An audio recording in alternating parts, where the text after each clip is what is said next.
Olá! Hoje a gente vai mergulhar nas ideias centrais de um dos livros de finanças pessoais mais famosos do mundo, Pai Rico, Pai Pobre, do Robert Kiyosaki. A ideia aqui é desvendar a filosofia que, de verdade, mudou o jeito que milhões de pessoas pensam sobre dinheiro.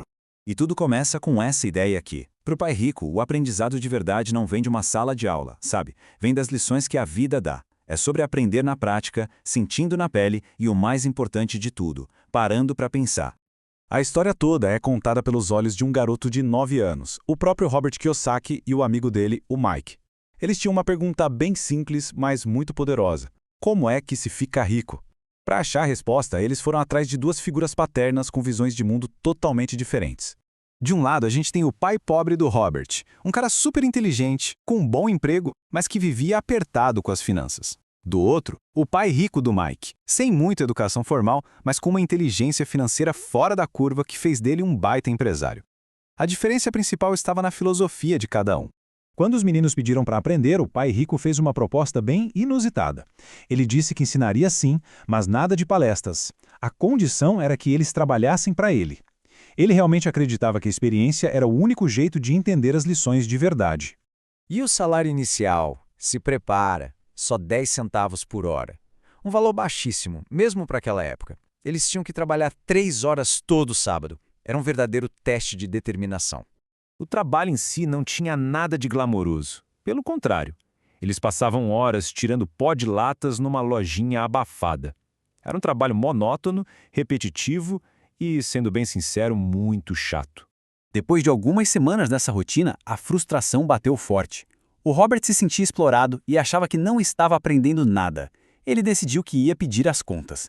Mal sabia ele que essa decisão era exatamente o que o pai rico estava esperando. Era o primeiro grande teste. E é aqui que a primeira grande lição começa. Como escapar da tal corrida dos ratos. O pai rico não queria só ensinar sobre números. Ele queria que os meninos entendessem a psicologia por trás do dinheiro. Sabe, as emoções como medo e ganância que controlam a vida financeira da maioria das pessoas. Então, em vez de só aceitar o pedido de demissão, o pai rico começou a testar os dois. Ele queria ver se a emoção, aquele desejo por mais dinheiro, ia falar mais alto que o raciocínio. Ele começou a oferecer aumentos. A tentação deve ter sido enorme. Primeiro, 25 centavos a hora. Depois, $1. $2! A cabeça do Robert devia estar a 1000, gritando para ele aceitar. A oferta final foi de impressionantes $5 por hora. Mas de alguma forma, eles resistiram. Eles estavam aprendendo a pensar além do salário imediato.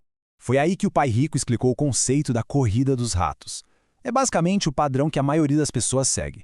O medo de ficar sem grana faz todo mundo acordar cedo e ir trabalhar. E a ganância faz sonhar com coisas novas para comprar, o que acaba prendendo as pessoas num ciclo sem fim de trabalhar e gastar. Com a mente mais aberta, eles viram uma oportunidade onde ninguém mais via. Eles perceberam que os gibis que as lojas jogavam fora podiam virar um negócio. Montaram uma biblioteca de gibis, cobraram uma taxinha para entrar e ainda contrataram a irmã do Mike para tomar conta. O negócio rendia uns $9,50 por semana, sem que eles precisassem estar lá. A primeira lição tinha sido aprendida. Agora a gente vai para a lição mais famosa e, sem dúvida nenhuma, a mais importante do livro todo. A chave para a riqueza, segundo o pai rico, é entender uma diferença muito simples que a maioria das pessoas ignora: a diferença entre um ativo e um passivo. A definição de um ativo é ridiculamente simples. É qualquer coisa que gera renda, que bota dinheiro no bolso mês após mês. Simples assim. E a definição de um passivo é o exato oposto. É qualquer coisa que gera despesa, que tira dinheiro do bolso. O grande problema é que muita gente por aí compra passivos achando que são ativos. Para visualizar isso melhor, dá uma olhada nesse diagrama. Lá embaixo a gente tem o balanço patrimonial. Um ativo, tipo um imóvel alugado, gera renda. Essa renda sobe e entra na sua demonstração de renda, na coluna de receita. O objetivo é fazer essa coluna de ativos crescer sem parar, para gerar cada vez mais renda. Já um passivo funciona ao contrário. Ele gera despesas que aparecem lá na demonstração de renda, tirando dinheiro do bolso. Um financiamento de carro, por exemplo, é um passivo clássico. A classe média tende a encher a coluna de passivos, e é isso que mantém as pessoas presas financeiramente. Ok, então como é que se aplica isso na prática? O Kiyosaki descreve 3 hábitos, ou estratégias principais que os ricos usam o tempo todo para construir sua coluna de ativos.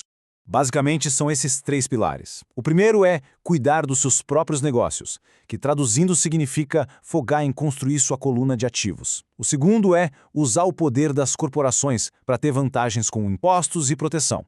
E o terceiro, inventar dinheiro, que é sobre desenvolver inteligência financeira para achar e criar oportunidades que os outros não enxergam. Essa frase do fundador do McDonald's ilustra o primeiro hábito com perfeição. A profissão do Ray Kroc era vender franquias, mas o negócio dele era comprar os imóveis onde essas franquias funcionavam. O seu negócio de verdade é a sua coluna de ativos, não o seu emprego. E o que são esses ativos reais? Bom, a gente está falando de coisas como negócios que não precisam da sua presença. Ações, títulos, imóveis de aluguel e propriedade intelectual. A meta é usar o salário do emprego para comprar esses tipos de ativos. Mesmo com todo esse conhecimento, muita gente ainda não consegue construir riqueza. E por quê? Porque só o conhecimento financeiro não basta. Existem barreiras mentais e emocionais que precisam ser superadas. O Kiyosaki aponta 4 grandes obstáculos. O medo de perder dinheiro, que paralisa. O cinismo, que nos deixa cegos para as oportunidades. A preguiça, que nos impede de pensar de verdade. E os maus hábitos, como gastar tudo que se ganha e se pagar por último.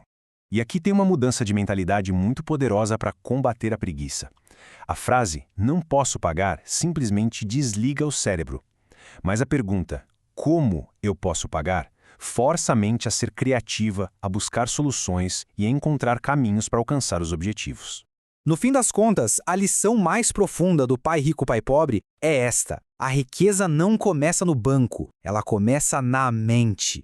A capacidade de aprender, de se adaptar e de pensar diferente é o que cria a verdadeira liberdade financeira. A questão que fica é como cada um de nós está investindo no seu ativo mais valioso.